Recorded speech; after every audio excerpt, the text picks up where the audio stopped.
Pendiente, el doctor Carlos Elizondo Mayer Serra, él cada semana trata de explicarnos por qué estamos como estamos, por eso estamos como estamos. Carlos, te saludo con mucho gusto, esta vez vía telefónica, pero vale la pena escuchar tus comentarios, tu análisis de este debate, discusión, en fin, que está sucediendo en el Senado. Ya hay puntos muy concretos sobre impuestos y algunas modificaciones a la agenda hacendaria que van a tener que ser, obviamente, regresadas a la Cámara de Diputados porque hubo cambios. Buenas noches, Pepe. En efecto, tendrán que regresar a la Cámara de Diputados, pero será un mero formalismo. Es claro que la Cámara de Diputados ya está avisada y va a palomear lo que les mandaron de la Cámara de Senadores. Ya no hay tiempo, costó mucho trabajo este acuerdo.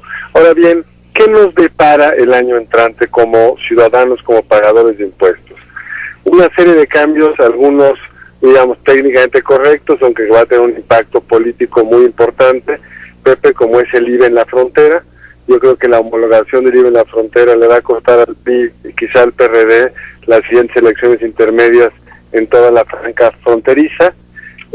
Por el otro lado, creo que el cambio del impuesto sobre la renta en toda la franja, el cambio sobre el impuesto sobre la renta les va a ayudar muchísimo, digamos, a compensar algunas de las caídas que tuvieron que hacer por el lado del IVA, aunque al subirlo en el último trecho y subir el límite a partir del cual empieza el 32%, pues es un poquito menos duro para las clases medias altas, pero seguirá teniendo un impacto muy importante a ese decir con más ingresos en México.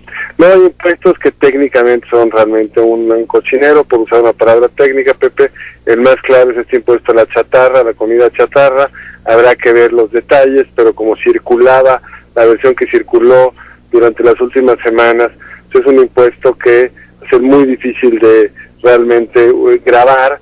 Bueno, lo que han acordado, Carlos, perdón que te interrumpa, y esto después de haberse reunido con funcionarios de la Secretaría de Hacienda, senadores que se reunieron del PRI y del PAN también, el tema de la comida chatarra va a quedar un impuesto que se eleva del 5 al 8%. Exacto, es un impuesto altísimo, no iban a grabar medicinas y alimentos, y acabaron grabando los refrescos y los llamados alimentos chatarra, que decía es muy difícil, Pepe, en esta nueva tasa de 8, aún más oneroso, pero va a ser muy difícil definir qué es un impuesto, qué es un producto chatarra, porque es una definición muy simplona de cuántas calorías por cada 100 gramos, una manzana desecada entraría dentro de esta categoría, basta modificar un poquito las fórmulas y a lo mejor no acabas recordando demasiado.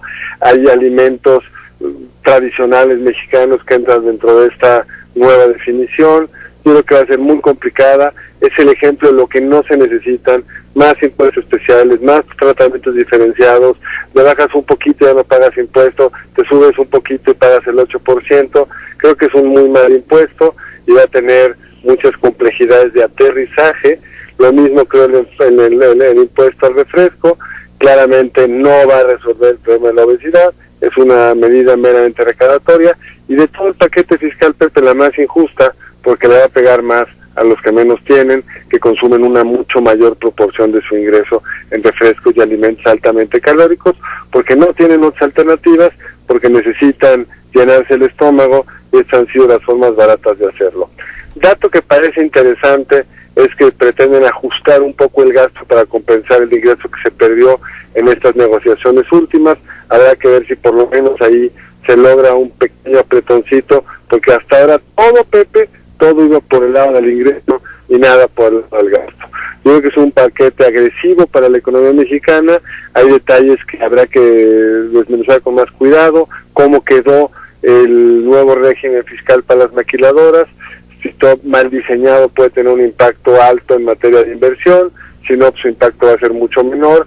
Tenemos enormes incógnitas de quién va a acabar pagando el límite a las deducciones de las prestaciones sociales de los trabajadores, que subió marginalmente de un 47 a un 50%, como informábamos ustedes hace un momento, pero eso significa que o la empresa va a tener que pagar más, o le van a recortar al trabajador sus prestaciones.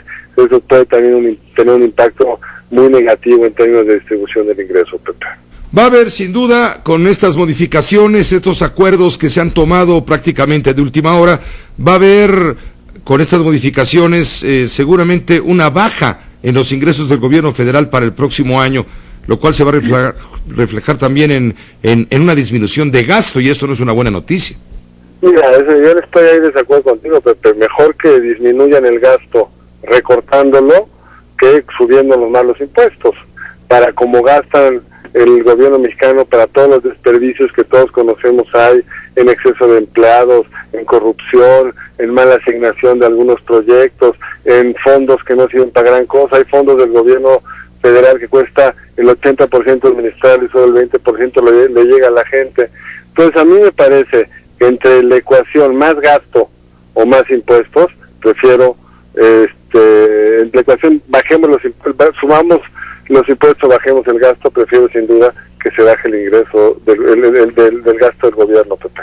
Pues Carlos, te agradezco mucho el comentario, el análisis, para entender por qué estamos, como siempre. Un fuerte saludo y aquí nos vemos luego. Un abrazote, gracias, Pepe. A ti muchas gracias, el doctor Carlos Elizondo Mayer Serra, analista, sobre todo político, claro, pero en temas económicos, que es su especialidad, desde luego también. Carlos Elizondo, se lo recuerdo, fue embajador de México ante la Organización para la Cooperación Económica y el Desarrollo, la OCDE, con sede en París. Él representó a nuestro país en ese carácter. Ahora él es investigador del Centro de Investigación y Docencia Económica del CIDE, colaborador del diario Excelsior y, por supuesto, desde hace varios años, muchos diría yo, colaborador en este espacio de Grupo Fórmula.